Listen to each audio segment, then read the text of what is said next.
Hi, this is Kutani, and today I'm going to be playing some Kerbal Space Program and doing sort of a tutorial on building a rocket, getting to the moon, landing, and getting back. I'm probably going to be doing this in 3 different videos. First with starting the construction of the rocket and covering some basics about rocket design, delta V, that sort of thing. And second one will be getting into orbit, and then from there we'll do a third part which we'll be actually going to and getting back from the moon. Just as a note, I am using a couple of plugins. Most notably will be MechJeb or MechJeb 2. I don't use this for any autopiloting, it's just for displays, information, so that I can demonstrate effects of delta V and I can have more on-screen data while I'm doing the video to provide a little bit more education. The other notable mod I am using is Deadly Reentry, which makes reentry effects deadly, which is just more fun and will add a little bit of stress to the return mission from the moon in the third part. So, that said, let's get going. This is version 0.22. We're going to start a new game. We'll do sandbox since we'll have all the parts available. On the demo, for our flag, I'll select my own Glinda flag, and we'll begin.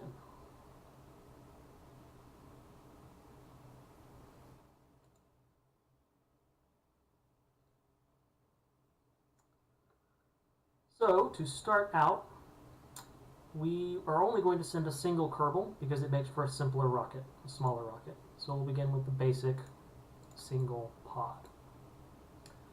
Now, since this is Deadly Reentry, I'm going to add a small heat shield to it. This is not a stock thing, obviously, but I'm going to do it anyway. I think that this version of Deadly Reentry adds the ablative heat shielding to the pod itself, but I don't want to find out that I was wrong and end up killing Jebediah on the way back. So add a decoupler. Okay, this is our basic. We'll add a couple of very basic things like parachute and a pair of PV cells or solar panels. And most importantly, here is our MechJeb case. We will attach to the pod. And we can see here we now have a small information display and the MechJeb information over here. This is really all we care about. We don't care too much about showing all the stats, we just want the basics. Atmospheric delta V, vacuum delta V, and our thrust to weight ratio, which we'll get into in a moment. So, I'm now going to build out the pod into our moon lander and returner. We'll use the basic FLT 400 fuel tank. I think of it as the half-size 1 meter tank. I'm going to add an LV 909 liquid fuel engine, which has a very decent specific impulse in vacuum, 390. I'll go into that more once we start talking more and more about delta V.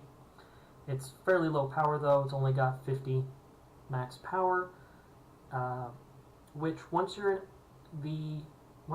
outside of an atmosphere doesn't matter so much, depending on the gravity that you're fighting against. So once you're in orbit, once you're in space, engine power is fine, it's just a matter of how quickly you want to get there. So you really want to go for the most efficient engine, which this isn't the most efficient engine, but for the size, it's probably what you want. The most efficient engine you can use is going to be the atomic, but you can see it's huge and we don't want to deal with that. So having attached the engine to the fuel, we can now see our MechJeb data showing our atmospheric delta V and our vacuum delta V for this stage. I'm going to combine this. No, wait. Don't want this. our atmospheric, which we don't really care about because this stage won't ever be in an atmosphere except during reentry, and we don't care. Our vacuum delta V is 2,300-ish meters per second. That means that at full thrust, or any thrust, it will be able to take all the mass here and push it from a given velocity up to a difference of 2,319 meters per second.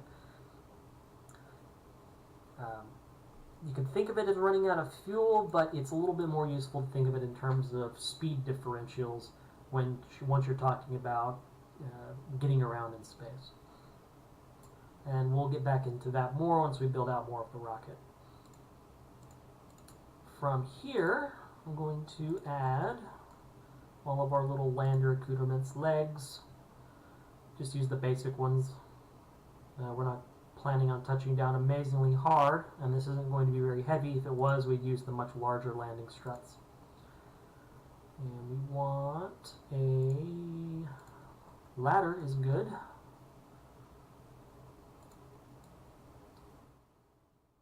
And that's really all we need for our moon lander. There are other situations where we would have a lot more on there, but for our purposes today, this is fine. You may notice that I cycle through the symmetry modes pretty quick. That's just X and Shift X. It's just a little shortcut. Okay, so now that we've got our lander stage, we're going to build our trans-lunar injection and launch stages. And how I do this is a little bit different than what you might see in some of the early Scott Manley videos. He goes for a much simpler rocket, which is fine, but in those slightly older versions of Kerbal, that was more acceptable. Things have changed a little bit since then in terms of some of the physics. Yeah, I'm talking and not able to think. We add a stack decoupler, and under that we're going to add 2 FLT800 fuel tanks. And powering those, we're going to use the LVT45 liquid fuel engine, which, if you look at the statistics on it, more or less match the LVT30. The specific impulse, the ISP at sea and vacuum are the same. The main differences are electric charge generated and the engine max power. The LVT30 is a little bit more powerful, but also what we care about is the LVT45 has thrust vectoring, which means while this engine is running, it can move around on a gimbal and change our directions. We're not having to rely on the torque wheel of our pod way up here. For our low atmospheric flight, just to make things a little easier, we're going to add a quartet of these AVR8 winglets. These are the ones I usually go with. They'll allow us a little bit better steering. And we're going to couple the engine here and this decoupler into the same stage, so that when we pop this decoupler, it will automatically turn on that engine, just to save a little bit of time. So, looking more like a normal rocket, and this probably would not get us into orbit, actually. It might get us close, and it just depends on if our smaller 909 engine will be able to do it. Depends on how high we get. Could test it, but not in this video. So now in our MechJeb window, we can see that for stage 2, which we had before, our delta V 2180, which changed a little bit when we added on all this extra stuff. And now stage 3, we see atmospheric delta V 2338, vacuum delta V 2703. So this whole stage, that's how much change in velocity we have before that stage is expended. We also can see that our thrust to weight ratio, TWR, for both stages is over 1, which it doesn't matter right now because these aren't going to be trying to launch us, but having that be more than 1 is definitely good when you're in an atmosphere. And we'll cover that again in a moment. So this isn't going to get us into orbit. We need roughly 4,000 delta V minimum to actually reach an orbit. So we need to add a couple of more stages. And I'm going to do a simplified version of what is known as asparagus staging in the Kerbal world. And what is asparagus staging? Well, it's not something that's true to life in any sense. It's more of an exploit of a certain type of behavior of Kerbal. And what I've done here is I've created 2 pairs of these radial decouplers, which is the TT38K radial. I choose that one because it's lighter than the TT70 large one, though it doesn't look quite as cool. Mass saved is delta V saved, so yeah. And on top of each of these, I'm going to add some FLT800 fuel tanks, again in paired, mirrored. So there's 2, and there's 2. Make sure we're lined up. Great. Below each of these, I'm again going to add the LVT45s. If you're really at the edge and you care, you could put on the LVT30s, but then you're going to be fighting. Get on there. Then you'll be fighting a rocket that does not want to change direction. You'll have to add some more control surfaces, and it doesn't really help. So now we've got these 4 rockets on 2 different stages, 2 different sets of decouplers, and we can have all of these run at the same time, and once they're out of fuel, decouple. And let's look at our numbers, and we'll see exactly what the effect of that is. So we'll put all 5 rockets, or all 5 engines on the same stage. You want as many rockets pushing you at launch as possible to get you up as fast as possible. And we are going to put these 2 sets of decouplers on the same stage. And we can see in our delta V settings now that stage 4, which is all 5, these outer 4 rockets will expend fuel first because they have smaller tanks. That gets us, we'll start with the atmosphere because that's where we're going to be starting, 22-29 meters a second. A pretty decent amount of thrust, 2.59. And that's not enough to get us into orbit. If we add stage 3, which will just be what's left in the center rocket, the center engine, comes out to about 4,000 meters a second. Let me get a calculator real quick and just do some really quick math. 2229, and then we'll do 597. 3,800 if you just add the atmospheric and the vacuum. But it's really more of a smooth curve between them. We're probably not actually quite enough fuel to pull this off. So this is where the asparagus staging comes in. First off, we want to make sure that these 2 sets of decouplers will go off on different stages. Then we take our yellow external fuel ducts and we're going to sort of create a routing system. The first set are going to go from the inner stage, or what I call the inner, to the center rocket. And what this does is you have to make sure you connect the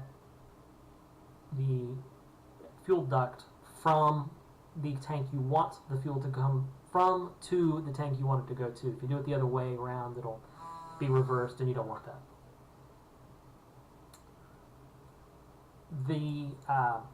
Sorry, I just got a phone call. I got distracted.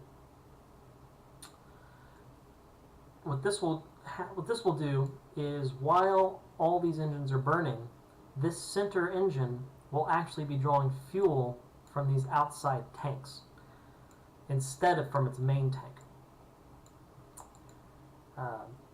And the effect of that I'll demonstrate in a second once I have all this wired up. Now we'll set another set of these fuel ducts from this other stage into the second one, like so. So now, as the center rocket is firing, it's drawing fuel from this second stage, which is itself drawing fuel from this stage. So while we launch, these fuel tanks will get expended first. Then once that's expended, we'll drop those and get rid of that empty weight that we no longer need. And then this set will start burning. Same deal. Once it's gone, we'll expend those, and then the center rocket will have its entire full fuel load available to take us the rest of the way. And what we can see here in our delta V stats is, mind you, we haven't changed anything except the fuel ducting, whereas before we were looking at about 3,800 delta V. Now we are at 714, 1089, and then from there we're probably getting close to the vacuum, 2703. We add those up, and that's 4506, 4,506 meters per second of delta V just from adding these ducts in a certain way and staging the way we do, which is substantial. This probably will get us where we want to go, except that this stage will be expended, and then we will have to get to, land on, and get back from the moon with just this stage. With 2,100 delta V, we can probably pull it off, but I want to be safe. So what I'm going to do is add 4 of these half-size tanks onto each of these stages. And we can see now that we've given ourselves about probably about 150 extra delta V on the first stage. Another probably 400-ish or so on the second, and no changes on the third. So about 5,000 delta V for our entire launch system here, which is pretty great. Lots and lots of wiggle room, and our rocket is not gigantic. It's not tiny, but it's not super huge. Now there is one thing that we want to make sure we do, and it's something that I guess is not really covered anywhere, and it's something I read somewhere and just picked up on it, is the way these ducts are laid out.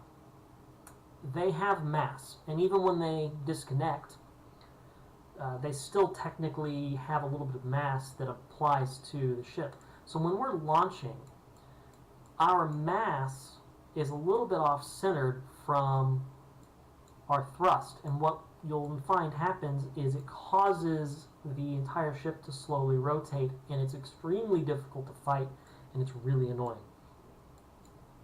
It rotates around the center line. So what I do is I take some of these strut connectors, these EAS4 strut connectors, struts, and I just mirror the connection of the fuel lines on each part. This will give a little bit more symmetry to our distribution, and we shouldn't start spinning out of control. One other thing we should notice is that even though we added more fuel, we actually lowered our thrust to weight ratio because we've added more weight, and we didn't up the rocket's power. So we'll go up a little bit slower. And this is pretty much it. This will get us where we want to go. This will get us to the moon. We will add a pair of our launch stability enhancers just to make things easy. And we'll just call it Moon Go 1. We'll save that. Always check your staging before you launch. That will come back to bite you if you don't check to make sure everything stages in the right order. See, here we go. Our stability enhancers, our clamps, would have gone first before we launched, and a rocket would have just fallen. So okay, that's it. This will get us. This will get us there. Now, this delta V information is all computed using the rocket equation, and if you want to know more about that, you should get onto Wikipedia, check some of the Kerbal forums, Kerbal wiki sites, and learn a bit about it. When I was first doing all this, I didn't want to use mods. I wanted to learn how to do it myself first, so I had a big spreadsheet, and I calculated the mass of all the parts and the specific impulse, which is efficiency of each motor and power, dry mass, wet mass, and bumped it all into a spreadsheet and got my delta V and built my rockets that way. It took forever, but I learned a lot. Now I use MechJeb to save myself a couple of hours every time I want to do some sort of mission. And that's that.